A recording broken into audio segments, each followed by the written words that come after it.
ಅಸ್ಸಲಾಮು ಅಲೈಕುಂ ವರಹಮತುಲ್ಲಾಹಿ ವಬರಕಾತು. ವೀಕ್ಷಕರೇ, ನಮ್ಮ ಪ್ರಿಯ ಪ್ರವಾದಿ ಮುಹಮ್ಮದ್ ಸಲ್ಲಲ್ಲಾಹು ಅಲೈಹಿ ವಸಲ್ಲಂ ರವರ ಜೀವನದ ಈ ಸಮಯ ಬಹಳ ದುಃಖದ ಹಾಗೂ ಮನನೋಯಿಸುವುದಾಗಿತ್ತು. ಹೀಗಾಗಿ ಅಲ್ಲಾಹನು ನಮ್ಮ ಪ್ರಿಯ ಪ್ರವಾದಿ ಮುಹಮ್ಮದ್ ಸಲ್ಲಲ್ಲಾಹು ಅಲೈಹಿ ವಸಲ್ಲಂ ರವರ ಮನವೊಲಿಸಲು ನಮ್ಮ ಪ್ರಿಯ ಪ್ರವಾದಿ ಮುಹಮ್ಮದ್ ಸಲ್ಲಲ್ಲಾಹು ಅಲೈಹಿ ವಸಲ್ಲಂ ರವರಿಗೆ 7 ಆಕಾಶದ ಮೇಲೆ ಕರೆದು ಸ್ವರ್ಗ ಹಾಗೂ ನರಕದ ದೃಶ್ಯಗಳನ್ನು ತೋರಿಸಿ ತನ್ನ ಸಮೀಪ ಅದ್ಭುತವಾದ ಅರ್ಷುಲ್ ಆಜಂ ಮೇಲೆ ಸಿದ್ರತುಲ್ ಮುಂತಹಾದ ಹತ್ತಿರ ಕರೆಸಿ ತನ್ನ ಮುಂದೆ ಬೀಳಿರುವ 70,000 ಬೆಳಕಿನ ಪರದೆಗಳನ್ನು ಎತ್ತಿ ತನ್ನನ್ನೇ ತೋರಿಸಿಕೊಂಡನು. ಅರ್ಥಾತ್ ಸಾಕ್ಷಾತ್ ಅಲ್ಲಾಹನು ನಮ್ಮ ಪ್ರಿಯ ಪ್ರವಾದಿ ಮುಹಮ್ಮದ್ ಸಲ್ಲಲ್ಲಾಹು ಅಲೈಹಿ ವಸಲ್ಲಂ ರವರನ್ನು ಭೇಟಿ ಮಾಡಿದನು. ವೀಕ್ಷಕರೇ, ಈ ಸುಂದರವಾದ ಹಾಗೂ ಅದ್ಭುತವಾದ ಆಸಕ್ತಿದಾಯಕ ಐತಿಹಾಸಿಕ ಪ್ರವಾಸವನ್ನು ಮೇರಾಜ್ ಎನ್ನುತ್ತಾರೆ. 27ನೇ ರಜಬ್ ಪ್ರವಾದಿತ್ವ ಸಿಕ್ಕಿದ 10 ವರ್ಷಗಳ ನಂತರ ಮದೀನಾ ಹಿಜ್ರತ್ ಮಾಡುವ 1 ವರ್ಷದ ಮುನ್ನ ಆಕಾಶಲೋಕದ ನಕ್ಷೆ ಬದಲಾಗಿತ್ತು. ಮಲಾಯಿಕಗಳು ಅಲ್ಲಾಹನ ಆದೇಶದ ಪ್ರಕಾರ ಒಂದು ಅತಿಥಿಯ ಆರತಕ್ಷತೆಯ ತಯಾರಿಯಲ್ಲಿ ನಿರತರಾಗಿದ್ದರು. 7 ಆಕಾಶಗಳನ್ನು ಅಲಂಕರಿಸಲಾಗಿತ್ತು ಹಾಗೂ ಆಕಾಶಲೋಕದಲ್ಲಿ ಕೋಲಾಹಲ ಉಂಟಾಗಿತ್ತು. ಎಲ್ಲೆಲ್ಲೂ ಸಂತಸವಿತ್ತು. ಸ್ವರ್ಗದ ಎಲ್ಲ ಅಪ್ಸರೆಗಳು, ಎಲ್ಲ ಫರಿಷ್ಠೆಗಳು, ಜಿಬ್ರಯೀಲ್, ಮಿಕಾಯಿಲ್, ಇಸ್ರಾಫೀಲ್, ಇಸ್ರಾಯಿಲ್ ಎಲ್ಲರೂ ಅಲ್ಲಾಹನ ಪ್ರಿಯರು ಬರಲಿದ್ದಾರೆ ಎಂದು ಖುಷಿಯಲ್ಲಿದ್ದರು. ಇನ್ನೊಂದು ಕಡೆ ಭೂಮಿಯಲ್ಲಿ ಅಲ್ಲಾಹನ ವಿಶೇಷ ಅತಿಥಿ, ಜೀವಿತ ಸ್ಥಿತಿಯಲ್ಲಿ ಮೊಟ್ಟ ಮೊದಲಾಗಿ ಆಕಾಶದ ಜಗತ್ತಿನಿಂದ ಅರ್ಶ್ ವರೆಗೆ ತಲುಪುತ್ತಿರುವ ವಿಶೇಷ ಅತಿಥಿ ನಮ್ಮ ಪ್ರಿಯ ಪ್ರವಾದಿ ಮುಹಮ್ಮದ್ ಸಲ್ಲಲ್ಲಾಹು ಅಲೈಹಿ ವಸಲ್ಲಂ ರವರು ಉಮ್ಮೆ ಹಾನಿ ರದಿಯಲ್ಲಾಹು ತಆಲಾ ಅನ್ಹಾರವರ ಮನೆಯಲ್ಲಿ ವಿಶ್ರಾಂತಿ ಮಾಡುತ್ತಿದ್ದರು. ರಾತ್ರಿಯ ಅರ್ಧ ಭಾಗ ಕಳೆದಿತ್ತು. ಎಲ್ಲ ಕಡೆ ರಾತ್ರಿಯ ಮೌನ ಹಾಗೂ ಕತ್ತಲು ಹರಡಿತ್ತು. ಆಕಾಶಲೋಕದ ಬಾಗಿಲು ತೆರೆಯಿತು ಮತ್ತು ಜಿಬ್ರಯೀಲ್ ಅಮೀನ್ ಅಲ್ಲಾಹನ ಆದೇಶದ ಪ್ರಕಾರ ಒಂದು ಅದ್ಭುತವಾದ ಸವಾರಿಯೊಂದಿಗೆ ಭೂಮಿಗೆ ಇಳಿದರು. ಆ ಸವಾರಿ ಹೇಗಿತ್ತೆಂದರೆ, ಇಂದಿಗೂ ಯಾವ ಮನುಷ್ಯನೂ ಅದರ ಮೇಲೆ ಸವಾರಾಗಿರುವುದು ದೂರದ ಮಾತು, ಯಾರು ಅಂತಹ ಸವಾರಿಯನ್ನು ಕಂಡಿರುವುದು ದೂರದ ಮಾತು, ಕನಸಿನಲ್ಲೂ ಕೂಡ ಯಾರು ಅಂತಹ ಸವಾರಿಯ ಬಗ್ಗೆ ಊಹಿಸುವುದು ಅಥವಾ ಯೋಚಿಸುವುದು ಅಸಂಭವ. ಆ ಸವಾರಿಯನ್ನು ಬುರಾಖ್ ಎನ್ನುತ್ತಾರೆ. ಈ ಬುರಾಖ್ ಪದವು ಅರಬಿಯ ಬರ್ಖ್ ಎನ್ನುವ ಪದದಿಂದ ಬಂದಿದೆ. ಬರ್ಖ್ ಪದದ ಅರ್ಥ ಸಿಡಿಲು. ಇದಕ್ಕೆ ಬುರಾಖ್ ಎಂದು ಕರೆಯುವ ಕಾರಣವೇನೆಂದರೆ, ಇದು ಸಿಡಿಲಿನಂತೆ ಪ್ರಯಾಣಿಸುತ್ತಿತ್ತು. ಹಜರತ್ ಜಿಬ್ರಯೀಲ್ ಅಲೈಹಿಸ್ಸಲಾಂ ರವರು ಹಜರತ್ ಉಮ್ಮೆ ಹಾನಿ ರದಿಯಲ್ಲಾಹು ತಆಲಾ ಅನ್ಹಾರವರ ಮನೆಗೆ ಬಂದರು. ಅಲ್ಲಿ ನಮ್ಮ ಪ್ರಿಯ ಪ್ರವಾದಿ ಮುಹಮ್ಮದ್ ಸಲ್ಲಲ್ಲಾಹು ಅಲೈಹಿ ವಸಲ್ಲಂ ರವರು ವಿಶ್ರಾಂತಿಯಲ್ಲಿದ್ದರು. ಜಿಬ್ರಯೀಲ್ ಅಮೀನ್ ರವರು ಗೊಂದಲದಲ್ಲಿದ್ದಾರೆ. ನಮ್ಮ ಪ್ರಿಯ ಪ್ರವಾದಿ ಮುಹಮ್ಮದ್ ಸಲ್ಲಲ್ಲಾಹು ಅಲೈಹಿ ವಸಲ್ಲಂ ರವರಿಗೆ ಧ್ವನಿಯಿಂದ ಎಬ್ಬಿಸಿದರೆ ಅಸಭ್ಯವಾಗುತ್ತದೆ. ಅಲ್ಲಾಹನು ಹಜರತ್ ಜಿಬ್ರಯೀಲ್ ಅಮೀನ್ ರವರಿಗೆ ಆದೇಶಿಸಿದನು, ನನ್ನ ಪ್ರಿಯ ಪ್ರವಾದಿಯ ಪಾದಗಳಿಗೆ ಮುತ್ತಿಟ್ಟು ಅವರನ್ನು ಎಬ್ಬಿಸು. ಹಜರತ್ ಜಿಬ್ರಯೀಲ್ ಅಮೀನ್ ರವರು ನಮ್ಮ ಪ್ರಿಯ ಪ್ರವಾದಿ ಮುಹಮ್ಮದ್ ಸಲ್ಲಲ್ಲಾಹು ಅಲೈಹಿ ವಸಲ್ಲಂ ರವರ ಪೂಜ್ಯ ಪಾದಗಳಿಗೆ ಮುತ್ತಿಟ್ಟರು. ನಮ್ಮ ಪ್ರಿಯ ಪ್ರವಾದಿ ಮುಹಮ್ಮದ್ ಸಲ್ಲಲ್ಲಾಹು ಅಲೈಹಿ ವಸಲ್ಲಂ ರವರು ಎಚ್ಚರಗೊಂಡರು. ಕೇಳಿದರು ಜಿಬ್ರಯೀಲ್ ಬರುವ ಕಾರಣ? ಜಿಬ್ರಯೀಲ್ ಹೇಳಿದರು, ಯಾ ರಸೂಲಲ್ಲಾ, ಅಲ್ಲಾಹನ ಭೇಟಿಯ ಸುವಾರ್ತೆಯೊಂದಿಗೆ ಬಂದಿದ್ದೇನೆ. ನಮ್ಮ ಪ್ರಿಯ ಪ್ರವಾದಿ ಮುಹಮ್ಮದ್ ಸಲ್ಲಲ್ಲಾಹು ಅಲೈಹಿ ವಸಲ್ಲಂ ರವರು ಮನೆಯಿಂದ ಹೊರಬಂದರು ಹಾಗೂ ಬುರಾಖ್ ಎನ್ನುವ ಆ ಅದ್ಭುತವಾದ ಸವಾರಿಯ ಮೇಲೆ ಸವಾರಾದರು. ಇತಿಹಾಸದ ಮೊಟ್ಟ ಮೊದಲ ಅತಿ ವೇಗದ ಸವಾರಿಯ ಮೇಲೆ ಪ್ರಯಾಣಿಸಿದವರು ನಮ್ಮ ಪ್ರಿಯ ಪ್ರವಾದಿ ಮುಹಮ್ಮದ್ ಸಲ್ಲಲ್ಲಾಹು ಅಲೈಹಿ ವಸಲ್ಲಂ ರವರು. ಆ ಸವಾರಿಯ ಬಗ್ಗೆ ನಮ್ಮ ಪ್ರಿಯ ಪ್ರವಾದಿ ಮುಹಮ್ಮದ್ ಸಲ್ಲಲ್ಲಾಹು ಅಲೈಹಿ ವಸಲ್ಲಂ ರವರು ಹೇಳಿದರು, ಆ ಸವಾರಿಯ ವೇಗ ಹೇಗಿತ್ತೆಂದರೆ, ನನ್ನ ದೃಷ್ಟಿಯ ಮಿತಿ ಎಲ್ಲಿಗೆ ಕೊನೆಗೊಳಿಸುತ್ತಿತ್ತೋ ಅಲ್ಲಿ ಅದರ ಒಂದು ಹೆಜ್ಜೆ ಬೀಳುತ್ತಿತ್ತು. ನಮ್ಮ ಪ್ರಿಯ ಪ್ರವಾದಿ ಮುಹಮ್ಮದ್ ಸಲ್ಲಲ್ಲಾಹು ಅಲೈಹಿ ವಸಲ್ಲಂ ರವರು ಹಜರತ್ ಜಿಬ್ರಯೀಲ್ ಅಮೀನ್ ರವರ ಜೊತೆ ಕಾಬಾ ತಲುಪಿದರು. ಅಲ್ಲಿ ಜಿಬ್ರಯೀಲ್ ರವರು ಮತ್ತೊಮ್ಮೆ ನಮ್ಮ ಪ್ರಿಯ ಪ್ರವಾದಿ ಮುಹಮ್ಮದ್ ಸಲ್ಲಲ್ಲಾಹು ಅಲೈಹಿ ವಸಲ್ಲಂ ರವರ ಎದೆಯನ್ನು ಸೀಳಿ ಹೃದಯವನ್ನು ಝಮ್ಝಮ್ ನೀರಿನಿಂದ ತೊಳೆದು ಪುನಃ ಅದರ ಜಾಗದಲ್ಲಿಟ್ಟು ಎದೆಯನ್ನು ಮುಚ್ಚಿದರು. ನಂತರ ಅಲ್ಲಿಂದ ಬೈತುಲ್ ಮಖ್ದಿಸಿನ ಪ್ರವಾಸ ಪ್ರಾರಂಭವಾಯಿತು. ಅಲ್ಲಿ 1,24,000 ಪ್ರವಾದಿಯರು ನಮ್ಮ ಪ್ರಿಯ ಪ್ರವಾದಿ ಮುಹಮ್ಮದ್ ಸಲ್ಲಲ್ಲಾಹು ಅಲೈಹಿ ವಸಲ್ಲಂ ರವರನ್ನು ಸ್ವಾಗತಿಸಲು ಸಿದ್ಧರಾಗಿದ್ದರು. ಎಲ್ಲರೂ ನಮ್ಮ ಪ್ರಿಯ ಪ್ರವಾದಿ ಮುಹಮ್ಮದ್ ಸಲ್ಲಲ್ಲಾಹು ಅಲೈಹಿ ವಸಲ್ಲಂ ರವರ ಸ್ವಾಗತ ಮಾಡಿದರು. ನಂತರ ಮಸ್ಜಿದ್ ಅಖ್ಸಾನಲ್ಲಿ ಹಜರತ್ ಜಿಬ್ರಯೀಲ್ ಅಮೀನ್ ರವರು ಅಜಾನ್ ಹೇಳಿದರು. ನಂತರ ಎಲ್ಲ ಪ್ರವಾದಿಗಳು ಸಫ್ ಮೂಲಕ ನಿಲ್ಲಿದರು. ನಮ್ಮ ಪ್ರಿಯ ಪ್ರವಾದಿ ಮುಹಮ್ಮದ್ ಸಲ್ಲಲ್ಲಾಹು ಅಲೈಹಿ ವಸಲ್ಲಂ ರವರು ಕೂಡ ಸಫಿನಲ್ಲಿ ನಿಂತಿದ್ದರು. ಜಿಬ್ರಯೀಲ್ ರವರು ನಮ್ಮ ಪ್ರಿಯ ಪ್ರವಾದಿ ಮುಹಮ್ಮದ್ ಸಲ್ಲಲ್ಲಾಹು ಅಲೈಹಿ ವಸಲ್ಲಂ ರವರ ಕೈ ಹಿಡಿದು ಇಮಾಮತ್ ಮಾಡಿರಿ ಎಂದು ಹೇಳಿದರು. ಇಲ್ಲಿ ಸಮಯದ ಪ್ರಾರಂಭದಿಂದ ಇಲ್ಲಿಯವರೆಗೆ ಕಳುಹಿಸಲಾದ ಎಲ್ಲ ಮಾನವ ಜಾತಿಯ ಪ್ರವಾದಿರವರು ನಮ್ಮ ಪ್ರಿಯ ಪ್ರವಾದಿ ಮುಹಮ್ಮದ್ ಸಲ್ಲಲ್ಲಾಹು ಅಲೈಹಿ ವಸಲ್ಲಂ ರವರ ಹಿಂದೆ ನಮ್ಮ ಪ್ರಿಯ ಪ್ರವಾದಿ ಮೊಹಮ್ಮದ್ ಸಲ್ಲಲ್ಲಾಹು ಅಲೈಹಿ ವಸಲ್ಲಂ ರವರ ಇಮಾಮತಿನಲ್ಲಿ ನಮ್ಮ ಪ್ರಿಯ ಪ್ರವಾದಿ ಮೊಹಮ್ಮದ್ ಸಲ್ಲಲ್ಲಾಹು ಅಲೈಹಿ ವಸಲ್ಲಂ ರವರ ತಾಬೆ ಆಗಿ ನಮಾಜ್ ನಿರ್ವಹಿಸಿದರು. ಇಲ್ಲಿ ನಮ್ಮ ಪ್ರಿಯ ಪ್ರವಾದಿ ಮೊಹಮ್ಮದ್ ಸಲ್ಲಲ್ಲಾಹು ಅಲೈಹಿ ವಸಲ್ಲಂ ರವರು ಇಮಾಮುಲ್ ಅಂಬಿಯಾ ಆದರು. ಹೌದು ವೀಕ್ಷಕರೇ, ಫಿಲಿಸ್ತೀನಲ್ಲಿರುವ ಇಡೀ ಜಗತ್ತಿನಲ್ಲಿ ಪ್ರಸಿದ್ಧವಾಗಿರುವ ಮಸ್ಜಿದ್ ಅಕ್ಸಾನಲ್ಲಿ ನಮ್ಮ ಪ್ರಿಯ ಪ್ರವಾದಿ ಮೊಹಮ್ಮದ್ ಸಲ್ಲಲ್ಲಾಹು ಅಲೈಹಿ ವಸಲ್ಲಂ ರವರ ಜೊತೆ 1,24,000 ಪ್ರವಾದಿರವರ ಪಾದಗಳು ಬೀಳಿದ್ದವೆ. ಕೆಲವರು ಇದನ್ನು ನೋಡಿ ಮಸ್ಜಿದ್ ಅಕ್ಸಾ ಎನ್ನುತ್ತಾರೆ. ಇದು ಕುಬ್ಬತು ಸಖ್ರಾ. ಇದನ್ನು ಹಜರತ್ ಸುಲೈಮಾನ್ ಅಲೈಹಿಸ್ಸಲಾಂ ರವರ ಕಾಲದಲ್ಲಿ ಜಿನ್ನಾತ್ಗಳ ಮೂಲಕ ನಿರ್ಮಿಸಲಾಗಿದೆ. ಹಾಗೂ ಇದು ಮಸ್ಜಿದ್ ಅಕ್ಸಾ.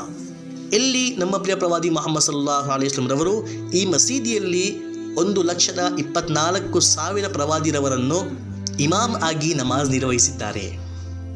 ವೀಕ್ಷಕರೇ, ನಮ್ಮ ಪ್ರಿಯ ಪ್ರವಾದಿ ಮೊಹಮ್ಮದ್ ಸಲ್ಲಲ್ಲಾಹು ಅಲೈಹಿ ವಸಲ್ಲಂ ರವರು ಬುರಾಕಿನಲ್ಲಿ ಸವಾರಾಗಿ ಬೈತುಲ್ ಮಖ್ದಿಸಿನ ಸಮೀಪ ಹೋದಾಗ ನಮ್ಮ ಪ್ರಿಯ ಪ್ರವಾದಿ ಮೊಹಮ್ಮದ್ ಸಲ್ಲಲ್ಲಾಹು ಅಲೈಹಿ ವಸಲ್ಲಂ ರವರಿಗೆ ಒಂದು ಬಹಳ ಅದ್ಭುತವಾದ ಸುಗಂಧ ಬಂದಿತು. ನಮ್ಮ ಪ್ರಿಯ ಪ್ರವಾದಿ ಮೊಹಮ್ಮದ್ ಸಲ್ಲಲ್ಲಾಹು ಅಲೈಹಿ ವಸಲ್ಲಂ ರವರು ಹಜರತ್ ಜಿಬ್ರಾಯಿಲ್ ಅಮೀನ್ ರವರಿಂದ ಕೇಳಿದರು, ಇದು ಎಂತಹ ಸುಗಂಧ? ಜಿಬ್ರಾಯಿಲ್ ರವರು ಹೇಳಿದರು, ಯಾ ರಸೂಲುಲ್ಲಾಹ್, ಫಿರೌನಿನ ಮನೆಯ ಕೆಲಸದವಳು ಹಜರತ್ ಮೂಸಾ ಅಲೈಹಿಸ್ಸಲಾಂ ರವರನ್ನು ನಂಬಿ ಅವರ ಮೇಲೆ ಈಮಾನ್ ತಂದಿದ್ದಳು. ಅದಕ್ಕಾಗಿ ಫಿರೌನ್ ಅವಳನ್ನು ಅವಳ 3 ಚಿಕ್ಕ ಚಿಕ್ಕ ಹೆಣ್ಣು ಮಕ್ಕಳೊಂದಿಗೆ ಜೀವಿತ ಸುಟ್ಟಿ ಹಾಕಿದ್ದನು. ಅವರೆಲ್ಲರ ಕಂಕಾಳಗಳನ್ನು ಇಲ್ಲಿ ಭೂಮಿಯಲ್ಲಿ ಹೂತು ಹಾಕಲಾಗಿದೆ. ಅಲ್ಲಿಂದಲೇ ಈ ಅದ್ಭುತ ಪರಿಮಳವು ಬರುತ್ತಿದೆ. ನಂತರ ಇಲ್ಲಿಂದ ನಮ್ಮ ಪ್ರಿಯ ಪ್ರವಾದಿ ಮೊಹಮ್ಮದ್ ಸಲ್ಲಲ್ಲಾಹು ಅಲೈಹಿ ವಸಲ್ಲಂ ರವರ ಆಕಾಶ ಲೋಕದ ಪ್ರವಾಸ ಪ್ರಾರಂಭವಾಯಿತು. ವೀಕ್ಷಕರೇ, ಜೀವಿತ ಸ್ಥಿತಿಯಲ್ಲಿ ಅಂತರಿಕ್ಷದಲ್ಲಿ ಪ್ರಯಾಣಿಸುವ ಮೊಟ್ಟ ಮೊದಲ ವ್ಯಕ್ತಿ ನಮ್ಮ ಪ್ರಿಯ ಪ್ರವಾದಿ ಮೊಹಮ್ಮದ್ ಸಲ್ಲಲ್ಲಾಹು ಅಲೈಹಿ ವಸಲ್ಲಂ ರವರು. ಮೊದಲನೇ ಆಕಾಶ ಲೋಕದ ದ್ವಾರ ತೆಗೆಯಲಾಯಿತು. ಅಲ್ಲಿ ನಮ್ಮ ಪ್ರಿಯ ಪ್ರವಾದಿ ಮೊಹಮ್ಮದ್ ಸಲ್ಲಲ್ಲಾಹು ಅಲೈಹಿ ವಸಲ್ಲಂ ರವರು ಹಜರತ್ ಆದಮ್ ಅಲೈಹಿಸ್ಸಲಾಂ ರವರಿಂದ ಭೇಟಿಯಾದರು. ಎರಡನೇ ಆಕಾಶದಲ್ಲಿ ಯಹ್ಯಾ ಹಾಗೂ ಜಕರಿಯಾ ಅಲೈಹಿಸ್ಸಲಾಂ ರವರನ್ನು ನಮ್ಮ ಪ್ರಿಯ ಪ್ರವಾದಿ ಮೊಹಮ್ಮದ್ ಸಲ್ಲಲ್ಲಾಹು ಅಲೈಹಿ ವಸಲ್ಲಂ ರವರು ಭೇಟಿಯಾದರು. ಮೂರನೇ ಆಕಾಶದಲ್ಲಿ ಯೂಸುಫ್ ಅಲೈಹಿಸ್ಸಲಾಂ ರವರಿಂದ ಭೇಟಿಯಾದರು. ನಾಲ್ಕನೇ ಆಕಾಶದಲ್ಲಿ ಇದ್ರೀಸ್ ಅಲೈಹಿಸ್ಸಲಾಂ ರವರಿಂದ ಭೇಟಿಯಾದರು. ಐದನೇ ಆಕಾಶದಲ್ಲಿ ಹಾರೂನ್ ಅಲೈಹಿಸ್ಸಲಾಂ ರವರಿಂದ ಭೇಟಿಯಾದರು. ಹಾಗೂ ಆರನೇ ಆಕಾಶದಲ್ಲಿ ಹಜರತ್ ಮೂಸಾ ಅಲೈಹಿಸ್ಸಲಾಂ ರವರಿಂದ ನಮ್ಮ ಪ್ರಿಯ ಪ್ರವಾದಿ ಮೊಹಮ್ಮದ್ ಸಲ್ಲಲ್ಲಾಹು ಅಲೈಹಿ ವಸಲ್ಲಂ ರವರು ಭೇಟಿಯಾದರು. ಈಗ ಏಳನೇ ಆಕಾಶದ ದ್ವಾರ ತೆಗೆಯಲಾಯಿತು. ಅಲ್ಲಿ ಒಂದು ಕಾಬಾ ಕಾಣಿತು. ಅದರ ಸುತ್ತ ಮಲಾಯಿಕಗಳು ತವಾಫ್ ಮಾಡುತ್ತಿದ್ದರು. ಹಾಗೂ ಒಬ್ಬರು ವಯಸ್ಸಾದವರು ಬಿಳಿ ಬಟ್ಟೆ ಧರಿಸಿ ಕಾಬಾದ ಗೋಡೆಗೆ ಬೆನ್ನಿಟ್ಟು ಕುಳಿತಿದ್ದರು. ನಮ್ಮ ಪ್ರಿಯ ಪ್ರವಾದಿ ಮೊಹಮ್ಮದ್ ಸಲ್ಲಲ್ಲಾಹು ಅಲೈಹಿ ವಸಲ್ಲಂ ರವರು ಜಿಬ್ರಾಯಿಲ್ ರವರಿಂದ ಕೇಳಿದರು, ಯಾರಿವರು? ಹಜರತ್ ಜಿಬ್ರಾಯಿಲ್ ರವರು ಹೇಳಿದರು, ಯಾ ರಸೂಲಲ್ಲಾಹ್, ಇವರು ನಿಮ್ಮ ಪೂಜ್ಯ ತಾತ ಹಜರತ್ ಇಬ್ರಾಹಿಂ ಖಲೀಲುಲ್ಲಾ ಅಲೈಹಿಸ್ಸಲಾಂ. ನಮ್ಮ ಪ್ರಿಯ ಪ್ರವಾದಿ ಮೊಹಮ್ಮದ್ ಸಲ್ಲಲ್ಲಾಹು ಅಲೈಹಿ ವಸಲ್ಲಂ ರವರು ಅವರಿಂದ ಭೇಟಿಯಾದರು. ನಂತರ ಮುಂದುವರೆದರು. ನಂತರ ನಮ್ಮ ಪ್ರಿಯ ಪ್ರವಾದಿ ಮೊಹಮ್ಮದ್ ಸಲ್ಲಲ್ಲಾಹು ಅಲೈಹಿ ವಸಲ್ಲಂ ರವರು ಸ್ವರ್ಗವನ್ನು ನೋಡಿದರು. ವೀಕ್ಷಕರೇ, ನಮ್ಮ ಪ್ರಿಯ ಪ್ರವಾದಿ ಮೊಹಮ್ಮದ್ ಸಲ್ಲಲ್ಲಾಹು ಅಲೈಹಿ ವಸಲ್ಲಂ ರವರು ಮೇರಾಜಿನ ಆ ಪ್ರವಾಸದಲ್ಲಿ ಅಲ್ಲಾಹನ ವಿಶೇಷ ಅತಿಥಿಯಾಗಿದ್ದರು. ಹಜರತ್ ಜಿಬ್ರಾಯಿಲ್ ಅಮೀನ್ ರವರು ಅಲ್ಲಾಹನ ಆದೇಶದಿಂದ ಮೇರಾಜಿನ ಆ ಪ್ರಯಾಣದಲ್ಲಿ ನಮ್ಮ ಪ್ರಿಯ ಪ್ರವಾದಿ ಮೊಹಮ್ಮದ್ ಸಲ್ಲಲ್ಲಾಹು ಅಲೈಹಿ ವಸಲ್ಲಂ ರವರಿಗೆ ಸ್ವರ್ಗದ 8 ಹಂತಗಳನ್ನು ತೋರಿಸಿದರು. ಹೌದು ವೀಕ್ಷಕರೇ, ಅಲ್ಲಾಹನು 8 ಸ್ವರ್ಗಗಳನ್ನು ಸೃಷ್ಟಿಸಿದ್ದಾನೆ. ಹಾಗೂ ಆ 8 ಸ್ವರ್ಗಗಳನ್ನು ಯಾವ ರೀತಿ ರಚಿಸಿದ್ದಾನೆಂದರೆ, ಮೊದಲನೇ ಸ್ವರ್ಗಕ್ಕಿಂತ ಹೆಚ್ಚು ಸುಂದರ 2ನೇ ಸ್ವರ್ಗವನ್ನು ರಚಿಸಿದ್ದಾನೆ. ಹಾಗೂ 2ನೇ ಸ್ವರ್ಗಕ್ಕಿಂತ ಹೆಚ್ಚು ಸುಂದರ 3ನೇ ಸ್ವರ್ಗವನ್ನು ರಚಿಸಿದ್ದಾನೆ. ಹಾಗೂ 3ನೇ ಸ್ವರ್ಗದಿಂದ ಹೆಚ್ಚು ಆಕರ್ಷಕವಾಗಿ 4ನೇ ಸ್ವರ್ಗವನ್ನು ರಚಿಸಿದ್ದಾನೆ.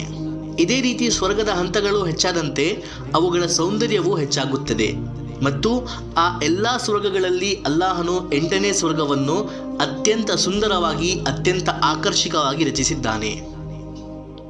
ನಾವು ಮೊದಲು ಆ 8 ಸ್ವರ್ಗಗಳ ಹೆಸರುಗಳನ್ನು ತಿಳಿದುಕೊಳ್ಳೋಣ.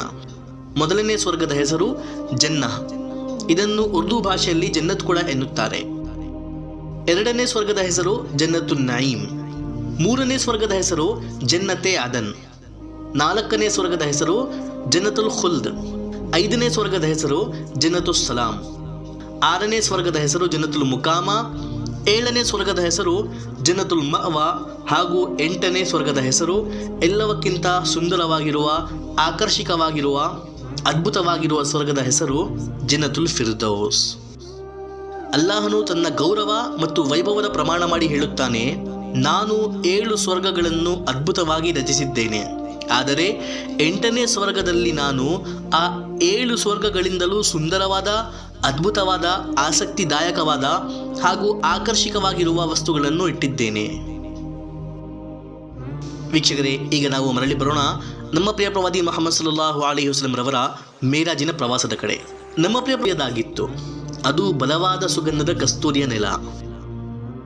ಹಜರತ್ ಅನಸ್ ರದಿಯಲ್ಲಾಹು ತಆಲಾ ಅನ್ಹು ರವರು ನಿರೂಪಿಸುತ್ತಾರೆ, ಪ್ರವಾದಿ ಮುಹಮ್ಮದ್ ಸಲ್ಲಲ್ಲಾಹು ಅಲೈಹಿ ವಸಲ್ಲಂ ರವರು ಹೇಳಿದರು, ಸ್ವರ್ಗದಲ್ಲಿ ನಡೆಯುತ್ತಿದ್ದಾಗ ನಾನು ಒಂದು ಕಾಲುವೆಯ ಹತ್ತಿರ ತಲುಪಿದೆ. ಅದರ 2 ಬದಿಗಳಲ್ಲೂ ಮುತ್ತಿನ ಗುಮ್ಮಟಗಳಿದ್ದವು. ನಮ್ಮ ಪ್ರಿಯ ಪ್ರವಾದಿ ಮುಹಮ್ಮದ್ ಸಲ್ಲಲ್ಲಾಹು ಅಲೈಹಿ ವಸಲ್ಲಂ ರವರು ಜಿಬ್ರೈಲ್ ರವರಿಂದ ಕೇಳಿದರು, ಜಿಬ್ರೈಲ್, ಇದು ಎಂತಹ ಜಾಗ?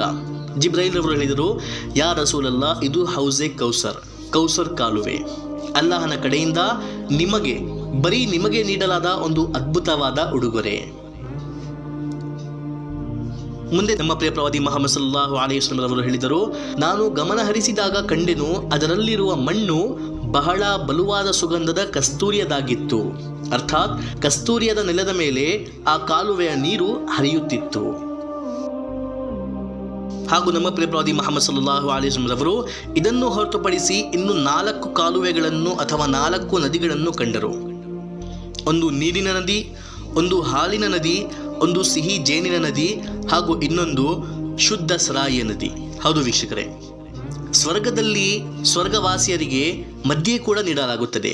ಈ ಪಾಪಿ ಜಗತ್ತಿನಲ್ಲಿ ಈ ಕೀಳ ಸರಾಯಿಯಿಂದ ಅಲ್ಲಾಹನ ಆದೇಶವೆಂದು ಅಲ್ಲಾಹನಿಂದ ಭಯಪಟ್ಟು ಈ ಜಗತ್ತಿನ ಈ ಕೀಳ ಸರಾಯಿಯಿಂದ ದುರ್ವಾಸನೆ ಬೀಸುವ, ಕೆಟ್ಟು ಕೆಲಸಗಳನ್ನು ಪ್ರಚೋದಿಸುವ ಈ ಮದ್ಯದಿಂದ ತನ್ನನ್ನು ದೂರವಿಡುವವರಿಗೆ ಸ್ವರ್ಗದಲ್ಲಿ ಆ ಅದ್ಭುತವಾದ ಶುದ್ಧ ಸರಾಯಿಯನ್ನು ಅಲ್ಲಾಹನ ಕಡೆಯಿಂದ ಕುಡಿಯಲು ನೀಡಲಾಗುತ್ತದೆ. ನಶೆ ಇಲ್ಲದ ಮದ್ಯ, ವಾಸನೆ ಇಲ್ಲದ ಮದ್ಯ, ಹಾಗೂ ಅದನ್ನು ಕುಡಿದ ನಂತರ ತಲೆಯೂ ನೋವುವುದಿಲ್ಲ, ಪ್ರಜ್ಞೆಯೂ ತಪ್ಪದಿಲ್ಲ. ಒಂದು ಶುದ್ಧವಾದ, ಅದ್ಭುತವಾದ ಸ್ವರ್ಗದ ಮದ್ಯ. ನಮ್ಮ ಪ್ರಿಯ ಪ್ರವಾದಿ ಮುಹಮ್ಮದ್ ಸಲ್ಲಲ್ಲಾಹು ಅಲೈಹಿ ವಸಲ್ಲಂ ರವರು ಮೇರಾಜಿನ ಪ್ರವಾಸದ ಬಗ್ಗೆ ಸಹಾಬಾರವರಿಗೆ ತಿಳಿಸುತ್ತಾ ಹಜರತ್ ಬಿಲಾಲ್ ರದಿಯಲ್ಲಾಹು ತಆಲಾ ಅನ್ಹು ರವರಿಂದ ಹೇಳಿದರು, ಬಿಲಾಲ್, ನಾನು ಸ್ವರ್ಗದಲ್ಲಿ ಓಡಾಡುತ್ತಿರುವಾಗ ನನ್ನ ಮುಂದೆ ಕೆಲವು ಹೆಜ್ಜೆಗಳು ಬೀಳುತ್ತಿರುವ ಶಬ್ದ ಕೇಳಿದೆ. ನಂತರ ನಾನು ತಿಳಿದೆ, ಇದು ನಿನ್ನ ಹೆಜ್ಜೆಗಳ ಶಬ್ದ.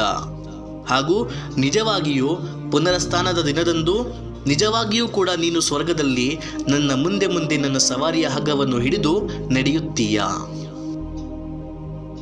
ವೀಕ್ಷಕರೇ, ಈ ಅದ್ಭುತ ದೃಶ್ಯಗಳನ್ನು, ಈ ಆಸಕ್ತಿದಾಯಕ ನೋಟಗಳನ್ನು ನಮ್ಮ ಪ್ರಿಯ ಪ್ರವಾದಿ ಮುಹಮ್ಮದ್ ಸಲ್ಲಲ್ಲಾಹು ಅಲೈಹಿ ವಸಲ್ಲಂ ರವರು ಮೇರಾಜಿನ ಆ ಐತಿಹಾಸಿಕ ಹಾಗೂ ಅದ್ಭುತವಾಗಿರುವ ಪ್ರವಾಸದಲ್ಲಿ ತನ್ನ ಕಣ್ಣಾರೆ ಕಂಡು ಬಂದಿದ್ದಾರೆ. ಹಾಗೂ ಅದರ ಜೊತೆಯೇ ನರಕದ ಕೆಲವು ಶಿಕ್ಷೆಗಳನ್ನು ಕೂಡ ಕಂಡರು. ಒಂದು ಜಾಗ ನಮ್ಮ ಪ್ರಿಯ ಪ್ರವಾದಿ ಮುಹಮ್ಮದ್ ಸಲ್ಲಲ್ಲಾಹು ಅಲೈಹಿ ವಸಲ್ಲಂ ರವರು ನೋಡಿದರು, ಒಂದು ವ್ಯಕ್ತಿ ನೆಲದ ಮೇಲೆ ಮಲಗಿದ್ದಾನೆ. ಅವನ ಮುಂದೆ ಒಂದು ದೂತ ನಿಂತಿದ್ದಾನೆ. ಅವನ ಕೈಯಲ್ಲಿ ಒಂದು ದೊಡ್ಡ ಗಾತ್ರದ ಸುತ್ತಿನ ಕಲ್ಲು. ಆ ಕಲ್ಲನ್ನು ಮಲಗಿದ್ದ ವ್ಯಕ್ತಿಯ ತಲೆಯ ಮೇಲೆ ಹಾಕುತ್ತಾನೆ.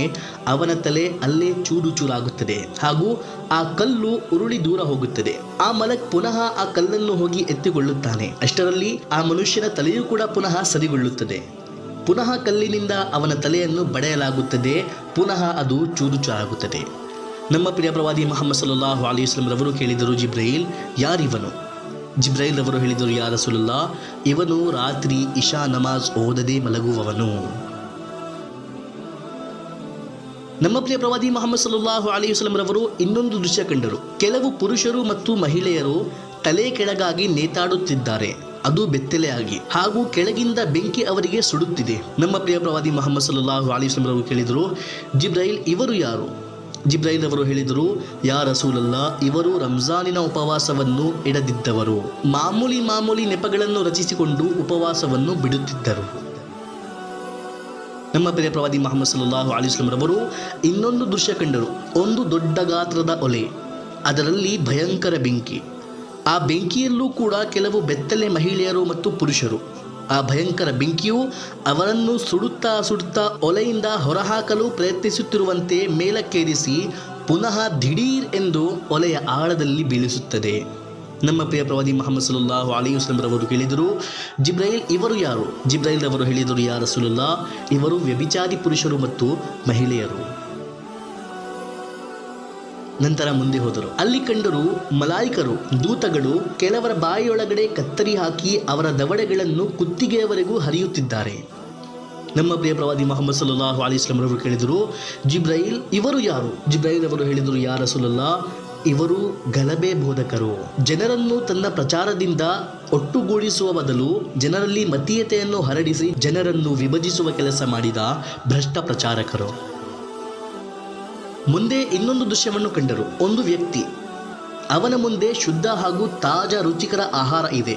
ಅದರ ಪಕ್ಕದಲ್ಲೇ ಒಂದು ಕೊಳೆತು ದುರ್ವಾಸನೆ ಬೀಸುತ್ತಿರುವ ಶವ ಬಿದ್ದಿದೆ. ಆ ಮೂರ್ಖ ವ್ಯಕ್ತಿಯು ಶುದ್ಧ ತಾಜಾ ಆಹಾರವನ್ನು ಬಿಟ್ಟು ಆ ಕೊಳೆತಿರುವ ಶವ ತಿನ್ನುತ್ತಿದ್ದಾನೆ. ಇವರ ಬಗ್ಗೆ ಕೇಳಿದಾಗ ಜಿಬ್ರೈಲ್ ಅವರು ಹೇಳಿದರು, ಯಾ ರಸೂಲಲ್ಲಾಹ್, ಇವರು ಜನರ ಬೆನ್ನ ಹಿಂದೆ ಜನರ ಬಗ್ಗೆ ಕೆಟ್ಟದಾಗಿ ಚರ್ಚಿಸುವವರು, ಗೀಬತ್ ಮಾಡುವವರು. ಮುಂದೆ ಇನ್ನೊಂದು ವ್ಯಕ್ತಿ, ಆ ವ್ಯಕ್ತಿಯು ಬೆಂಕಿಯ ಖಂಡಗಳನ್ನು ತನ್ನಾಗೇ ತಿನ್ನುತ್ತಿದ್ದಾನೆ, ನೋವಿನಿಂದ ಕಿರ್ಚುತ್ತಿದ್ದಾನೆ. ಆದರೆ ನಿರಂತರವಾಗಿ ಬೆಂಕಿಯ ಬಿಸಿ ಬಿಸಿ ಕೆಂಡಗಳನ್ನು ತನ್ನ ಕೈಯಿಂದಲೇ ತಿನ್ನುತ್ತಿದ್ದಾನೆ. ಇವನ ಬಗ್ಗೆ ಜಿಬ್ರೈಲ್ ಅವರು ಹೇಳಿದರು, ಯಾ ರಸೂಲಲ್ಲಾಹ್, ಇವನು ಅಕ್ರಮಿಕವಾಗಿ ಹಣ ಸಂಪಾದಿಸುವವನು, ಹರಾಮ್ ತಿನ್ನುವನು. ಮುಂದೆ ಹೋದಾಗ ನಮ್ಮ ಪ್ರಿಯ ಪ್ರವಾದಿ ಮುಹಮ್ಮದ್ ಸಲ್ಲಲ್ಲಾಹು ಅಲೈಹಿ ವಸಲ್ಲಂ ರವರು ಇನ್ನೊಂದು ಭಯಂಕರ ದೃಶ್ಯವನ್ನು ಕಂಡರು. ಒಂದು ವ್ಯಕ್ತಿ, ಆ ವ್ಯಕ್ತಿಯ ಹೊಟ್ಟೆ ಒಂದು ದೊಡ್ಡ ಗಾತ್ರದ ಗುಂಬಜಿನಷ್ಟು ದೊಡ್ಡದಾಗಿದೆ ಹಾಗೂ ಅದರೊಳಗಡೆ ಹೆಬ್ಬಾವುಗಳು, ನಾಗರಹಾವುಗಳು, ಚೇಳುಗಳು ಇವೆಲ್ಲವೂ ಒಳಗಿನಿಂದಲೇ ಅವನ ಹೊಟ್ಟೆಯನ್ನು ತಿನ್ನುತ್ತಿದ್ದಾರೆ. ಅವನು ಪರೆದಾಡುತ್ತಿದ್ದಾನೆ, ನೋವಿನಿಂದ ಕಿರ್ಚುತ್ತಿದ್ದಾನೆ, ಅಳುತ್ತಿದ್ದಾನೆ. ಇವನ ಬಗ್ಗೆ ಜಿಬ್ರೈಲ್ ಅವರು ತಿಳಿಸಿದರು, ಯಾ ರಸೂಲಲ್ಲಾಹ್, ಇವನು ಬಡ್ಡಿ ತಿನ್ನುವನು, ಸಾಲ ಕೊಟ್ಟು ಸಾಲವನ್ನು ಹಿಂತಿರುಗಿಸುವಾಗ ಹೆಚ್ಚಾಗಿ ಕೇಳುವನು, ಬಡ್ಡಿ ಕೇಳುವನು ಇವನು. ಮುಂದೆ ಇನ್ನೊಂದು ವಿಚಿತ್ರ ದೃಶ್ಯವನ್ನು ಕಂಡರು. ಕೆಲವು ಜನರುಂಟು, ಅವರ ದೇಹ ಮನುಷ್ಯರಂತೆ, ಆದರೆ ಅವರ ಮುಖಗಳು ಹಂದಿಗಳಂತೆ. ನಮ್ಮ ಪ್ರಿಯ ಪ್ರವಾದಿ ಮುಹಮ್ಮದ್ ಸಲ್ಲಲ್ಲಾಹು ಅಲೈಹಿ ವಸಲ್ಲಂ ರವರು ಕೇಳಿದರು, ಜಿಬ್ರೈಲ್ ಇವರು ಯಾರು? ಇವರ ಪಾಪ ಏನು? ಜಿಬ್ರೈಲ್ ರವರು ಹೇಳಿದರು, ಯಾ ರಸೂಲಲ್ಲಾಹ್, ಇವರು ಸುಳ್ಳು ಸಾಕ್ಷಿ ಹೇಳುವವರು. ನಮ್ಮ ಪ್ರಿಯ ಪ್ರವಾದಿ ಮುಹಮ್ಮದ್ ಸಲ್ಲಲ್ಲಾಹು ಅಲೈಹಿ ವಸಲ್ಲಂ ರವರು ಮುಂದೆ ಒಂದು ಭಯಂಕರ ದೂತವನ್ನು ನೋಡಿದರು, ಒಂದು ಭಯಂಕರ ಫರಿಷ್ಠೆಯನ್ನು ನೋಡಿದರು. ಕೇಳಿದರು, ಜಿಬ್ರೈಲ್ ಯಾರಿವನು? ಜಿಬ್ರೈಲ್ ಅವರು ಹೇಳಿದರು, ಯಾ ರಸೂಲಲ್ಲಾಹ್, ಇವನು ನರಕದ ಕಾವಲುಗಾರ ಮಾಲಿಕ್. ವೀಕ್ಷಕರೇ, ಇವೆಲ್ಲವೂ ಪರಲೋಕದಲ್ಲಿ ನಡೆಯುವುದು. ಇವು ಪುರಾಣಗಳಲ್ಲ, ಕಟ್ಟಿ ಹೇಳುತ್ತಿರುವ ಕಥೆಗಳಲ್ಲ. ಇವೆಲ್ಲವನ್ನು ನಮ್ಮ ಪ್ರಿಯ ಪ್ರವಾದಿ ಮುಹಮ್ಮದ್ ಸಲ್ಲಲ್ಲಾಹು ಅಲೈಹಿ ವಸಲ್ಲಂ ರವರು ತಮ್ಮ ಕಣ್ಣಾರೆ ನೋಡಿ ಬಂದಿದ್ದಾರೆ. ಇವೆಲ್ಲವೂ ಒಂದು ದಿನ ಆಗಲಿದೆ. ಇದು ಕೂಡ ನಮ್ಮ ಈಮಾನಿನ ಭಾಗ. ಯಾವ ರೀತಿ ನಾವು ಕುರಾನನ್ನು ನಂಬದಿದ್ದರೆ, ಕುರಾನನ್ನು ನಕಾರಿಸಿದರೆ, ನಮ್ಮ ಪ್ರಿಯ ಪ್ರವಾದಿ ಮುಹಮ್ಮದ್ ಸಲ್ಲಲ್ಲಾಹು ಅಲೈಹಿ ವಸಲ್ಲಂ ರವರನ್ನು ನಕಾರಿಸಿದರೆ, ಅವರ ಪ್ರವಾದಿತ್ವವನ್ನು ನಕಾರಿಸಿದರೆ ಹಾಗೂ ಅಲ್ಲಾಹನನ್ನು ನಕಾರಿಸಿದರೆ ಈಮಾನಿನಿಂದ ಹೊರಹೋಗಿ ಅಲ್ಲಾಹನ ಶತ್ರು ಆಗುತ್ತೇವೋ, ಅದೇ ರೀತಿ ನಮ್ಮ ಪ್ರಿಯ ಪ್ರವಾದಿ ಮುಹಮ್ಮದ್ ಸಲ್ಲಲ್ಲಾಹು ಅಲೈಹಿ ವಸಲ್ಲಂ ರವರು ಕಂಡು ಬಂದಿರುವ ಈ ನರಕದ ಶಿಕ್ಷೆಗಳನ್ನು ಕೂಡ ಹಾಗೂ ಈ ಸ್ವರ್ಗದ ಉಡುಗೊರೆಗಳನ್ನು ಕೂಡ ನಂಬಲೇಬೇಕು. ಇಲ್ಲದಿದ್ದರೆ ನಮ್ಮ ಈಮಾನ್ ಅಪಾಯದಲ್ಲಿದೆ. ನಂತರ ನಮ್ಮ ಪ್ರಿಯ ಪ್ರವಾದಿ ಮುಹಮ್ಮದ್ ಸಲ್ಲಲ್ಲಾಹು ಅಲೈಹಿ ವಸಲ್ಲಂ ರವರು ಹಜರತ್ ಜಿಬ್ರೈಲ್ ಅಲೈಹಿಸ್ಸಲಾಂ ರವರ ಜೊತೆ ಸಿದ್ರತುಲ್ ಮುಂತಹಾ ಎನ್ನುವ ಜಾಗಕ್ಕೆ ಬಂದರು. ಇಲ್ಲಿ ಬಂದು ಹಜರತ್ ಜಿಬ್ರೈಲ್ ಅಲೈಹಿಸ್ಸಲಾಂ ರವರು ಹೇಳಿದರು, ಯಾ ರಸೂಲಲ್ಲಾಹ್, ಇದು ನನ್ನ ಮಿತಿ, ಇಲ್ಲಿಂದ ನೀವು ಒಬ್ಬರೇ ಮುಂದೋಗುವಿರಿ. ನಮ್ಮ ಪ್ರಿಯ ಪ್ರವಾದಿ ಮುಹಮ್ಮದ್ ಸಲ್ಲಲ್ಲಾಹು ಅಲೈಹಿ ವಸಲ್ಲಂ ರವರು ಹೇಳಿದರು, ಜಿಬ್ರೈಲ್, ಇಲ್ಲಿಯವರೆಗೆ ಜೊತೆ ಇದ್ದೀರಿ, ಈಗೇನಾಯಿತು? ಜಿಬ್ರೈಲ್ ಅಲೈಹಿಸ್ಸಲಾಂ ರವರು ಹೇಳಿದರು, ಯಾ ರಸೂಲಲ್ಲಾಹ್, ಈ ಸ್ಥಳದ ಮುಂದೆ ನಿಮ್ಮನ್ನು ಹೊರತುಪಡಿಸಿ ಬೇರೆ ಯಾರೂ ಹೋಗಲು ಸಾಧ್ಯವಿಲ್ಲ. ನಾನು ಇನ್ನು ಒಂದು ಹೆಜ್ಜೆ ಕೂಡ ಮುಂದಿಟ್ಟರೂ ಸುಟ್ಟಿ ಹೋಗುತ್ತೇನೆ. ನಮ್ಮ ಪ್ರಿಯ ಪ್ರವಾದಿ ಮುಹಮ್ಮದ್ ಸಲ್ಲಲ್ಲಾಹು ಅಲೈಹಿ ವಸಲ್ಲಂ ರವರು ಎಲ್ಲಿಂದ ಮುಂದೋದರು? ವೀಕ್ಷಕರೇ, ಮುಂದೇನಿತ್ತು ಗೊತ್ತಾ? 70,000 ಬೆಳಕಿನ ಪರ್ದೆ. ಆ 70,000 ಬೆಳಕಿನ ಪರ್ದೆಗಳ ಹಿಂದೆ ಸ್ವಯಂ ಸಾಕ್ಷಾತ್ ಅಲ್ಲಾಹ್ ಇದ್ದನು. ಈ ಸ್ಥಳ, ಈ 70,000 ಬೆಳಕಿನ ಪರ್ದೆ ಅರ್ಶಿನ ಮೇಲಿದ್ದವು. ನಮ್ಮ ಪ್ರಿಯ ಪ್ರವಾದಿ ಮುಹಮ್ಮದ್ ಸಲ್ಲಲ್ಲಾಹು ಅಲೈಹಿ ವಸಲ್ಲಂ ರವರು ಇದನ್ನು ಕಂಡು ಗೌರವದಿಂದ, ಭದ್ರತೆಯಿಂದ ತನ್ನ ಪಾದರಕ್ಷೆಗಳನ್ನು ತೆಗೆಯಲು ಪ್ರಾರಂಭಿಸಿದರು. ಆದರೆ ಅಲ್ಲಾಹನ ಕಡೆಯಿಂದ ಪ್ರೇರೇಪಿಸಲಾಯಿತು, ನನ್ನ ಹಬೀಬ್, ನನ್ನ ಪ್ರಿಯರೇ, ತನ್ನ ಪಾದರಕ್ಷೆಗಳೊಂದಿಗೆ ಮುಂದೆ ಬನ್ನಿರಿ. ಅಲ್ಲಾಹು ಅಕ್ಬರ್ ಕಬೀರ. ವೀಕ್ಷಕರೇ, ನಮ್ಮ ಪ್ರಿಯ ಪ್ರವಾದಿ ಮುಹಮ್ಮದ್ ಸಲ್ಲಲ್ಲಾಹು ಅಲೈಹಿ ವಸಲ್ಲಂ ರವರ ಭದ್ರತೆಯನ್ನು, ನಮ್ಮ ಪ್ರಿಯ ಪ್ರವಾದಿ ಮುಹಮ್ಮದ್ ಸಲ್ಲಲ್ಲಾಹು ಅಲೈಹಿ ವಸಲ್ಲಂ ರವರ ಸ್ಥಾನವನ್ನು ಅರ್ಥ ಮಾಡಿಕೊಳ್ಳಿ. ಅಲ್ಲಾಹನ ಅರ್ಶುಲ್ ಆಜಮ್ ಕೂಡ ನಮ್ಮ ಪ್ರಿಯ ಪ್ರವಾದಿ ಮುಹಮ್ಮದ್ ಸಲ್ಲಲ್ಲಾಹು ಅಲೈಹಿ ವಸಲ್ಲಂ ರವರ ಪಾದರಕ್ಷೆಗಳಿಗೆ ಮುತ್ತಿಟ್ಟಿದೆ. ಇಡೀ ಬ್ರಹ್ಮಾಂಡದಲ್ಲಿ ಸಾರ್ವಕಾಲಿಕ ಇತಿಹಾಸದಲ್ಲಿ ಒಂದು ಮಾನವ ಅರ್ಶುಲ್ ಆಜಂವರೆಗೆ ತಲುಪಿದ್ದು ಇದೇ ಮೊಟ್ಟ ಮೊದಲ ಬಾರಿ ಹಾಗೂ ಇದೇ ಕೊನೆಯದು. ಇದಕ್ಕೂ ಮೊದಲು ಅರ್ಶ್ ಯಾವುದೇ ಮನುಷ್ಯನನ್ನು ನೋಡಿರಲಿಲ್ಲ ಹಾಗೂ ಕಯಾಮತ್ ದಿನದವರೆಗೆ ಮತ್ತೆ ಯಾವುದೇ ಮನುಷ್ಯನನ್ನು ಅರ್ಶ್ ನೋಡುವುದೂ ಇಲ್ಲ. ವೀಕ್ಷಕರೇ, ನಂತರ ನಮ್ಮ ಪ್ರಿಯ ಪ್ರವಾದಿ ಮುಹಮ್ಮದ್ ಸಲ್ಲಲ್ಲಾಹು ಅಲೈಹಿ ವಸಲ್ಲಂ ರವರು ಸಾಕ್ಷಾತ್ ಅಲ್ಲಾಹನನ್ನು ಭೇಟಿ ಮಾಡಿದರು ಹಾಗೂ ನಮ್ಮ ಪ್ರಿಯ ಪ್ರವಾದಿ ಮುಹಮ್ಮದ್ ಸಲ್ಲಲ್ಲಾಹು ಅಲೈಹಿ ವಸಲ್ಲಂ ರವರ ಹಾಗೂ ಅಲ್ಲಾಹನ ಮಧ್ಯೆ ಮುಖಾಮುಖಿ ಸಂಭಾಷಣೆ ನಡೆಯಿತು. ಅಲ್ಲಾಹು ಅಕ್ಬರ್ ಕಬೀರ. ನಮ್ಮ ಪ್ರಿಯ ಪ್ರವಾದಿ ಮುಹಮ್ಮದ್ ಸಲ್ಲಲ್ಲಾಹು ಅಲೈಹಿ ವಸಲ್ಲಂ ರವರು ಹೇಳಿದರು, ಅತ್ತಹಿಯ್ಯಾತು ಲಿಲ್ಲಾಹಿ ವಸ್ಸಲವಾತು ವತ್ತಯ್ಯಿಬಾತು. ಅಲ್ಲಾಹ್ ಹೇಳಿದನು, ಅಸ್ಸಲಾಮು ಅಲೈಕ ಅಯ್ಯುಹನ್ ನಬಿಯು ರಹಮತುಲ್ಲಾಹಿ ವಬರಕಾತು. ಇದನ್ನು ಕೇಳಿ ಎಲ್ಲ ಮಲಾಯಿಕರವರು ಸಂತೋಷದಿಂದ ಕಿರ್ಚಿದರು, ಅಶ್ಹದು ಅಲ್ಲಾ ಇಲಾಹ ಇಲ್ಲಲ್ಲಾಹ್ ವ ಅಶ್ಹದು ಅನ್ನ ಮುಹಮ್ಮದನ ಅಬ್ದುಹು ವ ರಸೂಲು. ಇಲ್ಲಿ ಅಲ್ಲಾಹನು ನಮ್ಮ ಪ್ರಿಯ ಪ್ರವಾದಿ ಮುಹಮ್ಮದ್ ಸಲ್ಲಲ್ಲಾಹು ಅಲೈಹಿ ವಸಲ್ಲಂ ರವರಿಗೆ ನಮಾಜಿನ ಉಡುಗೊರೆ ನೀಡಿದನು. ಇದರ ಮುಂಚೆ ಯಾವುದೇ ನಮಾಜ್ ಇರಲಿಲ್ಲ ನಮ್ಮ ಪ್ರಿಯ ಪ್ರವಾದಿ ಮುಹಮ್ಮದ್ ಸಲ್ಲಲ್ಲಾಹು ಅಲೈಹಿ ವಸಲ್ಲಂ ರವರ ಶರೀಯತಿನಲ್ಲಿ. ಇಲ್ಲಿ ಅಲ್ಲಾಹನು ಮೊದಲಾಗಿ 50 ಒಂದು ದಿನದಲ್ಲಿ ನಿರ್ವಹಿಸಬೇಕಾದ 50 ಫರ್ಜ್ ನಮಾಜ್ಗಳನ್ನು ನೀಡಿದನು. ನಮ್ಮ ಪ್ರಿಯ ಪ್ರವಾದಿ ಮುಹಮ್ಮದ್ ಸಲ್ಲಲ್ಲಾಹು ಅಲೈಹಿ ವಸಲ್ಲಂ ರವರು ಸಂತೋಷದಿಂದ ಆ ಉಡುಗೊರೆಯೊಂದಿಗೆ ಹಿಂತಿರುಗಿದರು. ಹಿಂತಿರುಗುವಾಗ 6ನೇ ಆಕಾಶದಲ್ಲಿ ಮೂಸಾ ಅಲೈಹಿಸ್ಸಲಾಂ ರವರು ಭೇಟಿಯಾದರು. ಕೇಳಿದರು, ಯಾ ರಸೂಲಲ್ಲಾಹ್, ಉಡುಗೊರೆಯಲ್ಲಿ ಏನು ನೀಡಲಾಯಿತು? ನಮ್ಮ ಪ್ರಿಯ ಪ್ರವಾದಿ ಮುಹಮ್ಮದ್ ಸಲ್ಲಲ್ಲಾಹು ಅಲೈಹಿ ವಸಲ್ಲಂ ರವರು ಹೇಳಿದರು, 50 ಫರ್ಜ್ ನಮಾಜ್ಗಳು. ಮೂಸಾ ಅಲೈಹಿಸ್ಸಲಾಂ ರವರು ಹೇಳಿದರು, ಯಾ ರಸೂಲಲ್ಲಾಹ್, ಇದು ಬಹಳ ಕಠಿಣ, ಸ್ವಲ್ಪ ಕಮ್ಮಿ ಮಾಡಿಸಿ. ಪುನಃ ನಮ್ಮ ಪ್ರಿಯ ಪ್ರವಾದಿ ಮುಹಮ್ಮದ್ ಸಲ್ಲಲ್ಲಾಹು ಅಲೈಹಿ ವಸಲ್ಲಂ ರವರು ಅಲ್ಲಾಹನ ಬಳಿ ಬಂದರು. ಅಲ್ಲಾಹನು 5 ನಮಾಜ್ಗಳನ್ನು ಕಮ್ಮಿ ಮಾಡಿದನು. ಈಗ 45 ನಮಾಜ್ ಬಾಕಿ ಇದ್ದವು.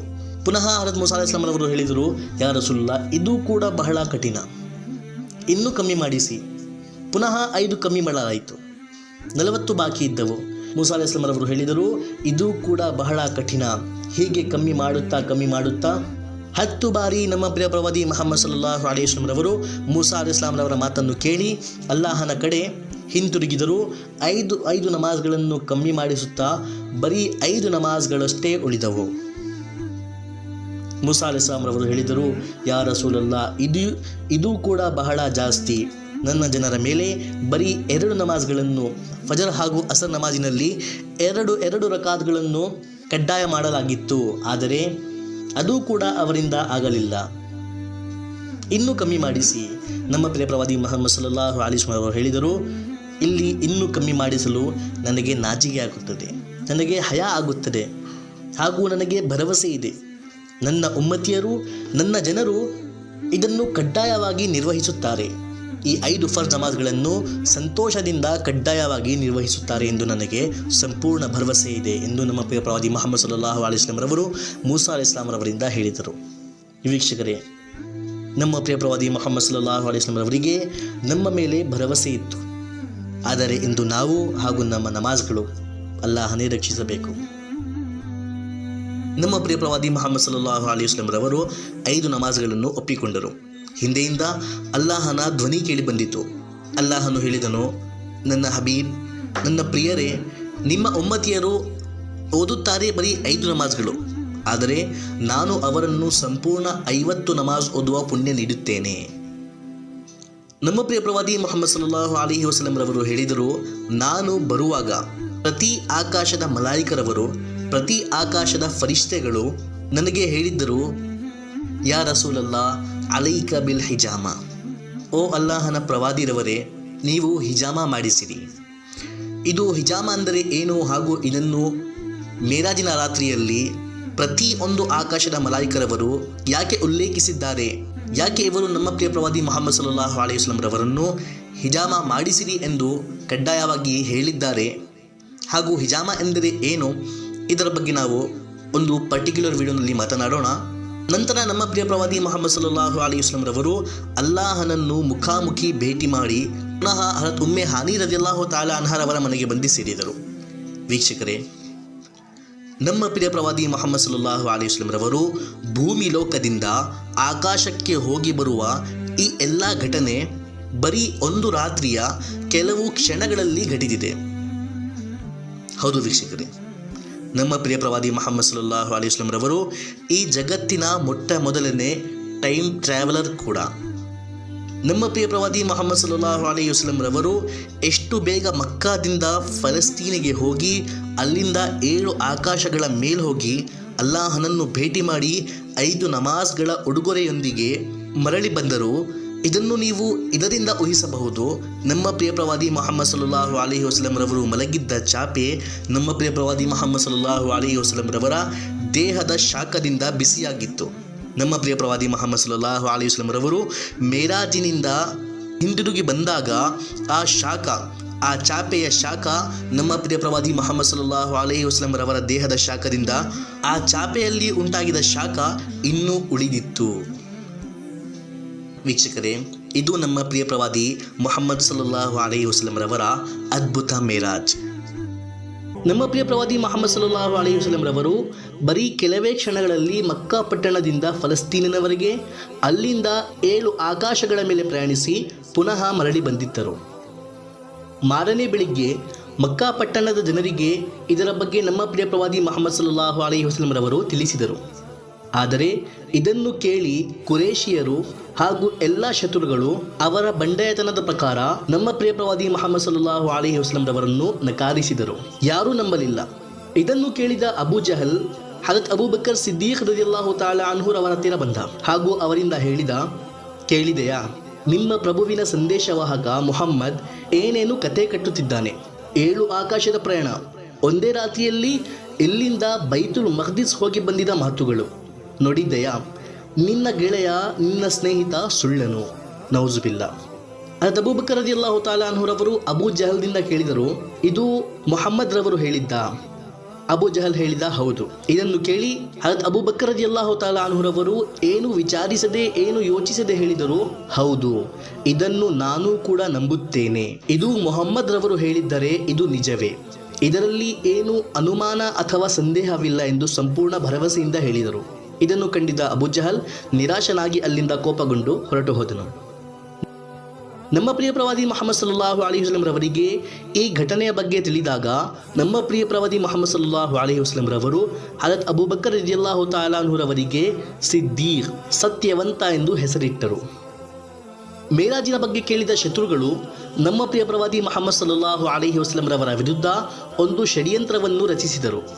ಎಲ್ಲರೂ ನಮ್ಮ ಪ್ರಿಯ ಪ್ರವಾದಿ ಮುಹಮ್ಮದ್ ಸಲ್ಲಲ್ಲಾಹು ಅಲೈಹಿ ವಸಲ್ಲಂ ರವರ ಬಳಿ ಸೇರಿಕೊಂಡರು ಹಾಗೂ ಹೇಳಿದರು, ನಾವು ನಿನಗೆ ಬಲ್ಲೆವು, ನೀನು ಎಂದಿಗೂ ಬೈತುಲ್ ಮಖ್ದಿಸ್ ಹೋಗಿಲ್ಲ. ಇಲ್ಲಿ ಸಾಕಷ್ಟು ಬಾರಿ ಬೈತುಲ್ ಮಖ್ದಿಸ್ನ ಪ್ರಯಾಣ ಮಾಡಿರುವ ಕೆಲವು ವ್ಯಾಪಾರಿಗಳುಂಟು. ಇವರಿಗೆ ಅಲ್ಲಿನ ಕಣಕಣವೂ ತಿಳಿದಿದೆ. ನೀನು ನಿನ್ನೆ ರಾತ್ರಿ ಬೈತುಲ್ ಮಖ್ದಿಸ್ ಹೋಗಿದ್ದರೆ ನೀನು ಅಲ್ಲಿನ ದೃಶ್ಯಗಳನ್ನು ನೋಡಿರಬಹುದು. ಈ ವ್ಯಾಪಾರಿಯರು ನಿನ್ನಿಂದ ಕೆಲವು ಪ್ರಶ್ನೆಗಳನ್ನು ಕೇಳುತ್ತಾರೆ. ನೀನು ನಿಜನಿದ್ದರೆ ಅವುಗಳ ಉತ್ತರ ನೀಡು. ನಮ್ಮ ಪ್ರಿಯ ಪ್ರವಾದಿ ಮುಹಮ್ಮದ್ ಸಲ್ಲಲ್ಲಾಹು ಅಲೈಹಿ ವಸಲ್ಲಂ ರವರು ಇದನ್ನು ಒಪ್ಪಿಕೊಂಡರು. ಆದರೆ ಆ ಮೂರ್ಖರು ಮಕ್ಕಳಿನಂತೆ ಅರ್ಥವಿಲ್ಲದ ಅಲ್ಲಿ ಕಂಬಗಳೆಷ್ಟಿವೆ, ಬಾಗಿಲುಗಳೆಷ್ಟಿವೆ ಅಂತ ಮುಟ್ಟಾಳ ಪ್ರಶ್ನೆಗಳನ್ನು ಕೇಳುತ್ತಿದ್ದರು. ವೀಕ್ಷಕರೇ, ಒಂದು ಮನುಷ್ಯನು 50 ಬಾರಿ ಒಂದು ಜಾಗಕ್ಕೆ ಹೋದರೂ ಅಲ್ಲಿನ ಕಂಬಗಳನ್ನು, ಅಲ್ಲಿನ ಕಲ್ಲುಗಳನ್ನು, ಬಾಗಿಲುಗಳನ್ನು ಎಣಿಸುವುದಿಲ್ಲ. ಇದು ಅರ್ಥವಿಲ್ಲದ ಮೂರ್ಖ ಪ್ರಶ್ನೆಗಳಾಗಿದ್ದವು. ಆದರೂ ನಮ್ಮ ಪ್ರಿಯ ಪ್ರವಾದಿ ಮುಹಮ್ಮದ್ ಸಲ್ಲಲ್ಲಾಹು ಅಲೈಹಿ ವಸಲ್ಲಂ ರವರು ಆ ಎಲ್ಲ ಪ್ರಶ್ನೆಗಳ ಉತ್ತರ ನೀಡಿದರು. ಅಲ್ಲಾಹನು ಸಂಪೂರ್ಣ ಬೈತುಲ್ ಮಖ್ದಿಸ್ ಅನ್ನು ನಮ್ಮ ಪ್ರಿಯ ಪ್ರವಾದಿ ಮುಹಮ್ಮದ್ ಸಲ್ಲಲ್ಲಾಹು ಅಲೈಹಿ ವಸಲ್ಲಂ ರವರ ಕಣ್ಣಿನ ಮುಂದೆ ಪ್ರಕಟಿಸಿದನು. ಹಾಗೂ ನಮ್ಮ ಪ್ರಿಯ ಪ್ರವಾದಿ ಮುಹಮ್ಮದ್ ಸಲ್ಲಲ್ಲಾಹು ಅಲೈಹಿ ವಸಲ್ಲಂ ರವರು ಬೈತುಲ್ ಮಖ್ದಿಸ್ನ ಕಡೆ ನೋಡುತ್ತಾ ಆ ಮೂರ್ಖರ ಎಲ್ಲ ಪ್ರಶ್ನೆಗಳ ಉತ್ತರ ಅವರ ಮುಖದ ಮೇಲೆ ಹೊಡೆದರು. ಹಾಗೂ ಆ ಮೂರ್ಖರು ನಾಚಿಕೆಯಿಂದ, ಅವಮಾನದಿಂದ ಮೌನವಾಗಿ ತಲೆ ತಗ್ಗಿಸಿ ಹೊರಟು ಹೋದರು. ನಮ್ಮ ಪ್ರಿಯ ಪ್ರವಾದಿ ಮುಹಮ್ಮದ್ ಸಲ್ಲಲ್ಲಾಹು ಅಲೈಹಿ ವಸಲ್ಲಂ ರವರು ಹೇಳುತ್ತಿರುವುದು ಸತ್ಯ ಎಂದು ಗೊತ್ತಾದರೂ ಆ ಮೂರ್ಖರು ನಮ್ಮ ಪ್ರಿಯ ಪ್ರವಾದಿ ಮುಹಮ್ಮದ್ ಸಲ್ಲಲ್ಲಾಹು ಅಲೈಹಿ ವಸಲ್ಲಂ ರವರನ್ನು ಸತ್ಯವಂತನೆಂದು ನಂಬಿ ಅವರ ಉಪದೇಶವನ್ನು ಸ್ವೀಕರಿಸಲಿಲ್ಲ. ವೀಕ್ಷಕರೇ, ಯಾರಿಗೆ, ಎಲ್ಲಿ, ಯಾವ ರೀತಿ ಹಾಗೂ ಯಾವಾಗ ಹಿದಾಯತ್ ಸಿಗುತ್ತದೆ, ಅವರ ವಿಧಿಯಲ್ಲಿ ಹಿದಾಯತ್ ಉಂಟಾ ಅಥವಾ ಇಲ್ಲ, ಇದರ ಬಗ್ಗೆ ಬರೀ ಅಲ್ಲಾಹನಿಗೆ ಮಾತ್ರ ಗೊತ್ತು. ಸಹಾಬಾರವರು ನಂಬಿದರು, ಆದರೆ ಕುರೇಶಿಯರು ಅವರ ಬಂಡೆತನದ ಪ್ರಕಾರ ನಕಾರಿಸಿದರು.